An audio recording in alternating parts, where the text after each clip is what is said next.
అందరికీ నమస్కారం friends. Agniveer notification అయితే రిలీజ్ అయింది. ఈ నోటిఫికేషన్ గురించి అయితే చూద్దాం.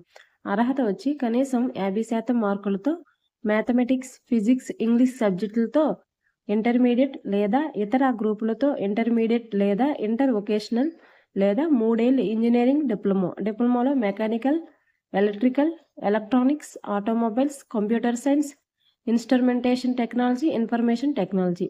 వయసు వచ్చి 2026 జనవరి 1వ తారీఖు నుంచి 2009 7వ నెల 1వ తారీఖు మధ్య జన్మించిన వాళ్ళై ఉండాలి. ఎత్తు వచ్చి 152 సెంటీమీటర్ల అవసరం. ఎంపిక 3 స్టేజ్ల్లో అయితే ఎంపిక చేస్తారు. మొదటి స్టేజ్లో ఆన్లైన్ రాత పరీక్ష, సెకండ్ స్టేజ్లో physical fitness test, adaptability test 1, adaptability test 2, phase 3లో మెడికల్ ఫిట్నెస్ టెస్ట్, ధ్రువపత్రాల పరిశీలనతో అయితే ఈ నోటిఫికేషన్ అనేది ఫిల్ చేస్తారు. పరీక్ష ఫీజు వచ్చి 550+ ఉంటుంది. GST కూడా ఉంటుంది. ఆన్లైన్ దరఖాస్తు గడువు తేదీ 2026 ఫిబ్రవరి 1వ తారీఖు వరకు అయితే ఉంది. ఈ నోటిఫికేషన్ సంబంధించి పూర్తి డీటెయిల్స్ చూడాలనుకుంటే అధికారిక వెబ్సైట్లోకి వెళ్ళి చూడొచ్చు.